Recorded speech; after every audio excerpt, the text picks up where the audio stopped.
Assalamu alaikum. You just had your breakfast. Assalamu alaikum. Alhamdulillah. It is an honor to be here. It is an honor to be on the stage with my sister Najah, who's one of our partners, mashallah, and Imam Qazwini. I don't know if you remember me, Sheikh, but when you were involved in setting up the Shura Council of Southern California, we were one of the first members.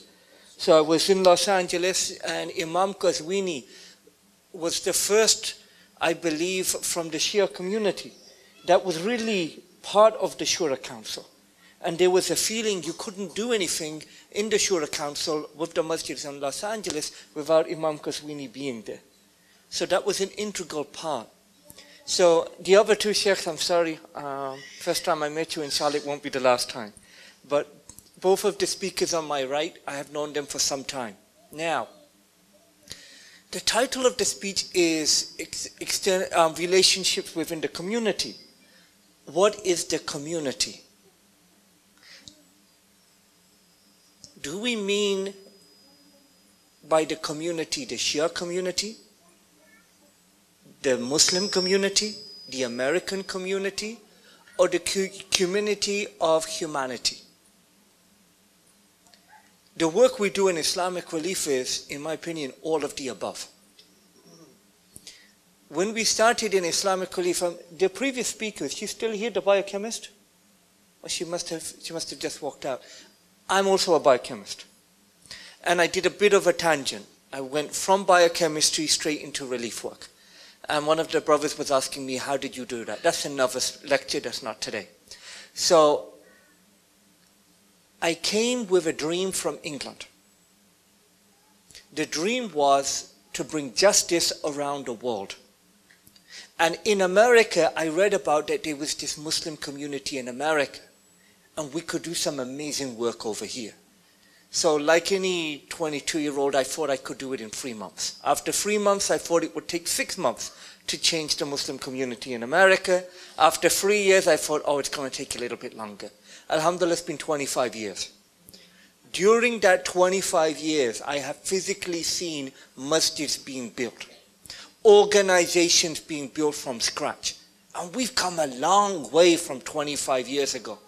Dr. Pervez can go even further than that. I can only talk about the last 25 years since I arrived in America. He can go beyond that. We are from the Sadqa Jariyah of the brothers who were here and sisters before us. Islam came to America on slave ships, Africans on slave ships. When they died, they weren't even allowed to have a janazah salah. There was no religious freedom. Different waves of the Muslim community have come. I don't know what a Muslim looks like. I don't know what the Muslim community looks like. It looks like all of you and many more. And it's beautiful. So what our concept in Islamic relief was, we wanted to have a professional Muslim organization that lived by the Islamic values that you saw in the video, including adil, social justice. Yes, we feed people, but that's not enough. Yes, we help with medical care, but that's not enough. Yes, we help with education, but what's more important than all of that is social justice, human dignity. And everything we do, we try to feed into that. Now, one of the projects I want to talk about, so I'm going to do this, I've got a few minutes left, what I don't normally do. So I'm going to not talk much about the organization, but some projects you may not be aware that we do. In Chechnya, there was massive attack being done on women's honor. So we gave a choice. Either you move out of Chechnya, next door to Ingushetia, and live in a bad refugee camp, or you stay home where your honor may be taken. That is not a good choice, but that was the only choice that we could do. And people have been telling me for years, why are you helping these people? You need to let them die. And if you remember Sheikh Bosnia, people were arguing, Anwar, you're responsible for the situation in Bosnia. As long as you are helping people, and Muslims think they are saving some lives with food and protecting the women's honor, we will not get an Islamic state. And only when enough sisters on is taken, enough people die, will the Muslim public rise up, do a revolution, and then we will solve all the problems in the world. And my reply was, you are much better Muslims than me, because if my sister was being attacked, I would get on the first plane to Europe to protect her. You have no problem with our sisters being attacked in that way. I was being sarcastic, by the way, just in case some of you didn't. This was in Los Angeles. The first time we came and we tried to ask money, I didn't understand what the verses of the Quran meant. Have you seen those that rejected the faith as those that rejected the orphan and urgeth not the feeding of the needy?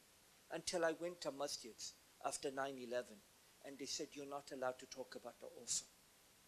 You're not allowed to talk about people dying in other parts of the world. Then I understood what the Quran meant about rejecting the orphan from my own Muslim brothers and sisters here in America. We now, through Islamic Relief USA, sponsor over 20,000 orphans only from our American donors around the world. And those are orphans of different religions. We're not discussing Sunni Shia. We are sponsoring Christians in Bosnia. We are sponsoring Hindus in Sri Lanka. Buddhists in different parts of the world. Why? Because Muhammad sallallahu alaihi wasallam was a mercy unto mankind, not just unto us. When he defined the community, it was for the whole world. We do e-toy drives in different parts of the country, and we're giving the joy of Eid to little kids who are dying in the pediatric wing of Oklahoma City Hospital.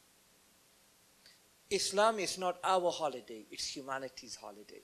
It's our job to pay for it and to organize those Eid functions, but it is our job to share it with our brothers and sisters of all faith and no faith.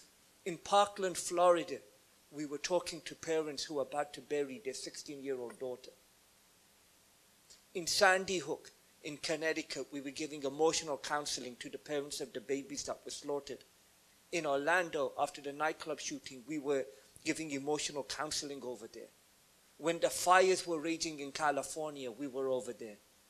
When the factories were burning in Oklahoma, in Texas, we were there. When the tornadoes hit Oklahoma, we were there.